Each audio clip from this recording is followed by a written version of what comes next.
Hello friends, ಎಲ್ಲರೂ ಹೇಗಿದ್ದೀರಾ? ನಾನು ಚೆನ್ನಾಗಿದ್ದೀನಿ ಮತ್ತು ನೀವು ಚೆನ್ನಾಗಿದ್ದೀರ ಅಂತ ಭಾವಿಸ್ತಾ ದೇವರು ತಮಗೆಲ್ಲರಿಗೂ ಒಳ್ಳೆ ಆರೋಗ್ಯ ಮತ್ತು ಆಯಸ್ಸನ್ನು ಕೊಡಲಿ. ಸೊ ಯಾರೆಲ್ಲ ಮೊದಲ ಬಾರಿಗೆ ನಮ್ಮ ಯೂಟ್ಯೂಬ್ ಚಾನಲ್ಗೆ ಸಬ್ಸ್ಕ್ರೈಬ್ ಆಗಿದ್ದೀರಾ ಅವ್ರಿಗೆಲ್ಲ ಸ್ವಾಗತವನ್ನು ಹೇಳ್ತಾ ಬನ್ನಿ friends, welcome back to my YouTube channel. ನೀವು ನೋಡ್ತಾ ಇದ್ದೀರಾ my dream my travels.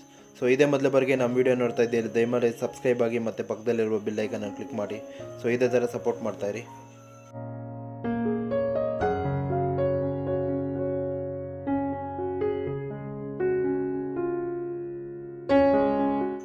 Friends, ನಾವೀಗ ಹೊಸಕೋಟೆ ತಾಲೂಕು ಜಡಗೇನಹಳ್ಳಿ ಹೋಬಳಿ ಅರಳೆಮಾಕ್ನಹಳ್ಳಿ ನೆಲೆಸಿರುವಂತಹ ಶ್ರೀ ಸಪ್ತಮಾತೃಕೆ ದೇವಸ್ಥಾನಕ್ಕೆ ಹೋಗ್ತಾ ಇದ್ದೇವೆ.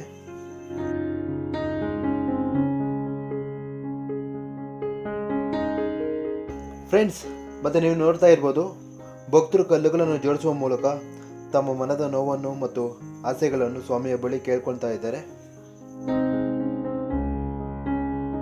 ಬನ್ನಿ ಫ್ರೆಂಡ್ಸ್, ಶ್ರೀ ಜಡಮುನೇಶ್ವರ ಸ್ವಾಮಿಯ ದರ್ಶನವನ್ನು ಮಾಡೋಣ.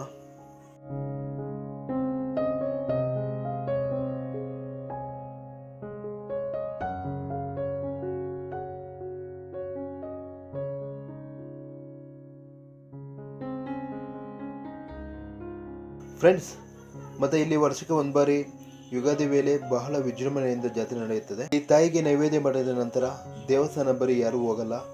ಯಾಕಂದರೆ ಆ ಸಮಯದಲ್ಲಿ ತಾಯಿ ಬಂದು ಆ ನೈವೇದ್ಯವನ್ನು ಸ್ವೀಕರಿಸ್ತಾಳೆ ಮತ್ತು ಯಾರಾದರೂ ಅದನ್ನು ನೋಡಿದರೆ ಅವರ ದೃಷ್ಟಿ ಏನಾಗುತ್ತಾರೆ ಎಂಬುದು ನಂಬಿಕೆಯಲ್ಲಿದೆ. ಮತ್ತು ಬನ್ನಿ ಫ್ರೆಂಡ್ಸ್, ತಡ ಮಾಡದೆ ತಾಯಿಯ ದರ್ಶನವನ್ನು ಮಾಡಿ ಪುನೀತರಾಗೋಣ.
ಗ್ರಾಮದಲ್ಲಿರುವ ಶ್ರೀ ಸಪ್ತಮಾತೃಕಾ ಎಂಬ ದೇವತೆಗಳಿದ್ದಾರೆ.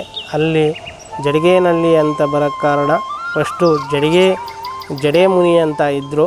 ಆ ಜಡೇಮುನಿಯಾದ 7 ದೇವತೆಗಳನ್ನು ಒಂದು ಕಲ್ಲಿನ ರೂಪದಲ್ಲಿ ಪ್ರತಿಷ್ಠಾಪನೆ ಮಾಡಿ ತದನಂತರ ಅವರು ಹೊರಟೋಗ್ತಾರೆ. ಆ 7 ದೇವತೆಗಳಾದ ನಮ್ಮ ಸಂಸ್ಕೃತದಲ್ಲಿ ವೈಷ್ಣವಿ, ವಾರಾಹಿ, ಕೌಮಾರಿ, ಇಂದ್ರಾಣಿ, ಚಾಮುಂಡಿ ಅಂತಾರೆ. ಈ ಗ್ರಾಮ ದೇವತೆಗಳಲ್ಲಿ ಸಪ್ಲಮ್ಮ, ಸವೇರಮ್ಮ, ಪಟಾಲಮ್ಮ, ಸುಗ್ಲಮ್ಮ ಮತ್ತು ಗುಡ್ದಮ್ಮ, ಈ ಥರ 7 ಜನ ದೇವತೆಗಳು ಇದ್ದಾರೆ. ಆ 7 ದೇವತೆಗಳಲ್ಲಿ ಈ ಮುನೇಶ್ವರನು ಒಬ್ಬ. ಆ ಮುನೇಶ್ವರನಿಗೆ ಜಡೆಮುನಿ ಅಂತ ಹೆಸರು. ಆ ಜಡೆಮುನಿ ಅಂತ ಇರೋ ಒಬ್ಬ ಋಷಿಮುನಿ ಇದ್ದ. ಆ ಋಷಿಮುನಿಗೆ ಜಡಗೇನಹಳ್ಳಿ ಅಂತ ಬರೋ ಕಾರಣ ಆ ಜಡೆಮುನಿಯಿಂದನೇ ಕಾರಣ ಅಲ್ಲಿ 7 ಜನ ಪ್ರತಿಷ್ಠಾಪನೆ ಮಾಡಿದ್ದಾರೆ. ಆ 7 ಜನ ಹಿಂದಿನ ಕಾಲದಲ್ಲಿ ನಮ್ಮ ತಾತ ಮುತ್ತಾತನ ಕಾಲದಲ್ಲಿ ಆ ದೇವತೆಗಳನ್ನು ಆರಾಧನೆ ಮಾಡ್ತಾ ಇರ್ತಾರೆ. ಆಗ ಪ್ರತಿ ನಮ್ಮ ತಾತವರಾದಂಥ ಆ ದೇವತೆಗಳನ್ನು ಆರಾಧನೆ ಮಾಡಿ ತದನಂತರ ಆ ದೇವತೆಯನ್ನು ಜಾತ್ರೆ ಅಂದರೆ ಜಾತ್ರೆ ಮಹೋತ್ಸವ ನಡೆಯುತ್ತೆ. ವರ್ಷಕ್ಕೆ ಒಂದು ಸಾರಿ ಯುಗಾದಿ ದಿನ ಯುಗಾದಿಯಿಂದ ಶ್ರೀರಾಮನವಮಿಯವರೆಗೂ ಜಾತ್ರೆ ನಡೆಯುತ್ತೆ. ಆ ಜಾತ್ರೆ ದಿನ ದೇವತೆಗಳನ್ನು ತಗೊಂಡೋಗಿ ಅಲ್ಲಿ 7 ದಿನ 9 ದಿನ ಇಟ್ಟು ಪೂಜೆ ಮಾಡ್ಕೊಂಬರ್ತಾರೆ. ಆ 7ನೇ ದಿನ 9ನೇ ದಿನ ಆಗಲೇ 9ನೇ ದಿನ ಆ ದೇವತೆಗಳನ್ನು ಸಿಹಿ ಹುಟ್ಲು ಅಂತ ಮಾಡ್ತೀವಿ. ಆ ಮಕ್ಕಳಿಗೆ 5 ವರ್ಷದ ಮಕ್ಕಳಿಗೆ ಆ ತೊಟ್ಟಿಲಲ್ಲಿ ಹಾಕಿ ಪ್ರದಕ್ಷಿಣೆ ಮಾಡ್ತಾರೆ. ತದನಂತರ ಆ ದೇವತೆಗಳನ್ನು ಊರಿನ ಗ್ರಾಮದಲ್ಲಿ ಉತ್ಸವವನ್ನು ಮಾಡ್ತಾರೆ. ಆ 3 ಗ್ರಾಮಗಳಿಗೆ ಸೇರುತ್ತೆ. ಒಂದು ಹರಳೂರು, ಸೋಲೂರು, ಜಡಿಗೇನಹಳ್ಳಿ ಅಂತ ಅಲ್ಲಿ ಇರುತ್ತೆ. ಆ ಗ್ರಾಮದಲ್ಲಿ ದೇವತೆಗಳನ್ನು ತಗೊಂಡೋಗಿ ಜಾತ್ರೆಯನ್ನು ನಂತರ ಉತ್ಸವವನ್ನು ಮಾಡಿ ಆ ತಾಯಿಗೆ ಮರಳಕ್ಕಿಯನ್ನು ತುಂಬಿ ಕಳಿಸ್ತಾರೆ. ತದನಂತರ ಈ ಇತಿಹಾಸ ಏನಂದರೆ ಆ ತಾಯಿಯ ಒಂದು ಮಹಿಮೆ ಏನಂದರೆ ನಮ್ಮ ತಾತ ಮುತ್ತಾತವನಾದಂಥ ಅವರು ಜಾತ್ರೆಯನ್ನು ನಡೆಸಿ ಆ ದೇವಿಯನ್ನು ಮೇಲೆಗಡೆ ಇಟ್ಟಿರ್ತಾರೆ. ಆ ಜಾತ್ರೆಯನ್ನು ನಡೆಸಿ ಆ ರಾತ್ರಿಯ ಸಾಯಂಕಾಲದಲ್ಲಿ ದೇವತೆಗಳನ್ನು ಗ್ರಾಮದಲ್ಲಿ ಒಳಗಡೆ ಕರ್ಕೊಂಬರುವಾಗ ಆಗ ಅಲ್ಲಿ ಒಂದು ಗಂಟೆಯನ್ನು ಬಿಟ್ಬಿಟ್ಟು ಬಂದಿದ್ದೀನಿ. ಆಗ ಅಲ್ಲಿ ಮೇಲಕ್ಕೆ ಹೋಗಿ ಅಲ್ಲಿ ಆ ತಾಯಿಗೆ ನೈವೇದ್ಯವನ್ನು ಮಾಡಿ ಆ ತೆರೆಯನ್ನು ಇಟ್ಟು ಬಂದಿರ್ತಾರೆ. ಆಗ ಆ ತಾಯಿಯನ್ನು ನೋಡಿದಾಗ ಆ ಕಣ್ಣುಗಳಿಗೆ ಆ ಪ್ರಕಾಶವನ್ನು ಹೊಳೆಯುತ್ತೆ. ಆಗ ಅವರಿಗೆ ಕಣ್ಣುಗಳನ್ನೇ ಒಂದು ಥರ ಬಿಂಬವಾಗೋಗುತ್ತೆ, ಅಂದರೆ ಒಂದು ಕಾಣಿಸ್ದೇ ಇರೋ ಥರ ಆಗೋಗುತ್ತೆ. ಆಗ ತದನಂತರ ಆ ದೇವತೆಗಳು ನಮ್ಮ ತಾತವರನ್ನು ಕೇಳ್ತಾರೆ, ಈ ವಿಷಯವನ್ನು ಯಾರಿಗಾದರೂ ಹೇಳಿದೆಯಾ ಅಂದರೆ ನಿನ್ನ ತಲೆ 100 ಹೋಳ ಆಗುತ್ತೆ ಅಂತ ನಮ್ಮ ತಾತವ್ರಿಗೆ ಹೇಳ್ತಾರೆ. ಆಗ ಆ ದೇವತೆಗಳು ಊಟವನ್ನು ಮಾಡಿ ತದನಂತರ ಹಿಂತಿರುಗುವಾಗ ಆ ನಮ್ಮ ತಾತವರವರಿಗೆ ಕಣ್ಣು ಕಾಣೋದಿಲ್ಲ, ಅಂದರೆ ಮೊಬ್ಬಿನ ಅಂಶದಲ್ಲಿ ಕಾಣುವಲ್ಲ ದಾರಿ.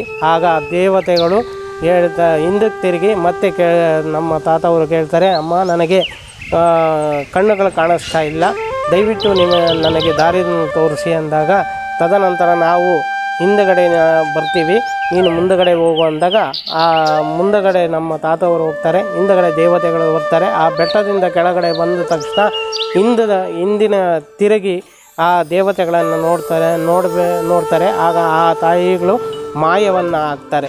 ಆ ಮಾಯವನ್ನು ಆಗಿದ ತಕ್ಷಣ ಈ ಇತಿಹಾಸವನ್ನು ತನ್ನ ಮಕ್ಕಳಿಗೆ ದರ್ಬೆಯನ್ನು ಕಟ್ಟುವಂತಾರೆ, ಅಂದರೆ ತಲೆಗೆ ದರ್ಬೆಯನ್ನು ಕಟ್ಟಿ ಈ ಇತಿಹಾಸವನ್ನು ಯಾವುದೇ ಕಾರಣಕ್ಕೂ ಜಾತ್ರೆಯ ಮುಗಿದ ನಂತರ ಆ ಒಳಗಡೆ ಯಾರೂ ಸಹ ಪ್ರವೇಶ ಮಾಡಬಾರ್ದು. ಆ ತಾಯಿಗೆ ನೈವೇದ್ಯವನ್ನು ಮಾಡಿದ ಮೇಲೆ ಯಾರೂ ಪ್ರವೇಶ ಮಾಡಬಾರ್ದು.